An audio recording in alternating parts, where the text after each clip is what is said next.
నమస్తే, welcome to news 24 Telugu. ఇక వార్తలను ముఖ్యాంశాలు ఇప్పుడు చూద్దాం. గత నెల రోజులుగా వనపర్తి జిల్లా మదనపురం మండలం దంతనూరు గ్రామంలో సుమారు 200 మందికి viral fever, dengue, chikungunya, typhoid లాంటి రోగాలతో బాధపడుతుండటంతో గ్రామంలో మెడికల్ క్యాంపు నిర్వహించి డాక్టర్లు సేవలు అందిస్తున్నారని గ్రామస్తులు కోరారు.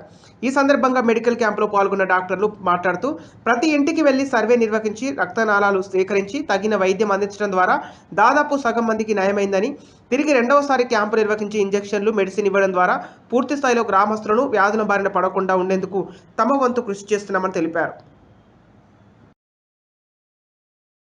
సిబ్బంది కానీ క్షణాల్లో స్పందిస్తున్నారు. వాళ్ళు కూడా వచ్చి సెలైన్స్ ఇవ్వడం కానీ, రోగుల ఇంటికి వెళ్ళి వాళ్ళని కూడా పరామర్శించి వారి యొక్క డిసీజ్ ప్రకారంగా వాళ్ళు కూడా ఈరోజు వారికి అన్ని అందుబాటులో మందులు ఉంచుతున్నారు. కానీ ఇది ఇంకా ఒక కొలికి రాలేదు. ఈ గతంలో ఒక వారం 10 రోజుల కింద చాలామంది ఉండి ఇప్పుడు మెడికల్ క్యాంపు పెట్టిన తర్వాత ఒక 50% రికవర్ అయింది. మళ్ళీ ఈరోజు కూడా మెడికల్ క్యాంపు పెట్టినరు. ఇది పూర్తిగా నిర్మూలించాలంటే ఇంకా కొంత ఏమైనా ఇంకా వేరే పరీక్షలు కూడా చేస్తే ఇంకా దీనికి ఏమన్నా సొల్యూషన్ రావచ్చు. కనుక తప్పకుండా వైద్యాధికారులు కూడా శ్రమిస్తున్నారు. వాళ్ళు గతంలో చేసిండ్రు, ఇప్పుడు చేస్తున్నారు. సర్పంచ్ గారు, ఇప్పుడు ఈ వ్యాధి ఎందుకొరకు వచ్చింది ఏమైనా చెప్పగలుగుతారా? మీరు అన్ని శుభ్రంగా ఉన్నాయంటారు, ఎందుకు వచ్చింది? అదే దోమ అంటే ఇటీవల కొంతమంది ప్రైవేట్ హాస్పిటల్లోకి వెళ్తే అక్కడ దోమ వల్ల వచ్చిందని అంటున్నారు. దోమలు కూడా అంత పెద్దగా మా ఊళ్ళో లేవు, కానీ మళ్ళీ అదే దానికే సొల్యూషన్ ఇంకా కనుక్కోలేకపోతున్నారండి. నా పేరు డాక్టర్ భవానీ రెడ్డి అండి. మదనాపూర్ పిహెచ్సి మెడికల్ ఆఫీసర్గా వర్క్ చేస్తున్నాను. అండ్ ఇది ఇక్కడ నా దృష్టికి వచ్చి 20 days నుంచి ఇక్కడ ప్రాబ్లం చాలా సివియర్గా ఉందండి. 20 days నుంచి ఇట్లా ప్రాబ్లం ఉందని తెలియగానే మేము వెంటనే స్పందించి ఇక్కడ వచ్చి క్యాంప్ కండక్ట్ చేయడం జరిగింది.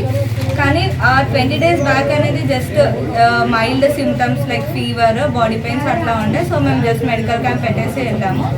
బట్ ఇంకా సివియారిటీ ఒక వారం రోజులకి ఇంకా పెరిగేసరికి ఇంకా నెక్స్ట్ స్టెప్ వచ్చేసి మేము రక్త నమూనాలు సేకరించాము. అండ్ ఇక్కడే ఇంజెక్షన్స్ ఇవ్వడము, మెడిసిన్స్ పెట్టడము అట్లా అంతా చేసాము. అండ్ ఇంటింటికి కూడా తిరిగాము కొంతమంది సివియర్గా ఉన్న పేషెంట్స్ వాళ్ళ ఇంటికి. అండ్ దాని తర్వాత ఇప్పుడు అట్లానే కంటిన్యూస్గా ఒక వారం రోజుల పాటు మొన్న సోమవారం దాకా కంటిన్యూస్గా ఇక్కడ క్యాంప్ పెట్టడం జరిగింది. ఇక్కడున్న కన్సర్న్ ఏఎన్ఎంస్, ఆశాస్ కూడా ఇక్కడ వీళ్ళకి అందుబాటులో ఉంటున్నారు.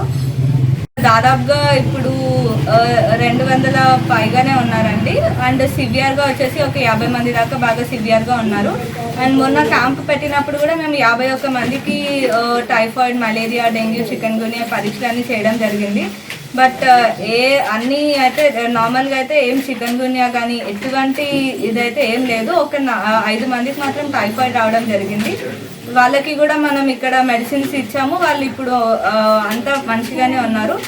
మళ్ళీ నిన్నటి నుంచి మళ్ళీ ఇంకా సివియర్ ఉంది అనేసరికి మళ్ళీ వచ్చి ఇప్పుడు పెడుతున్నాము.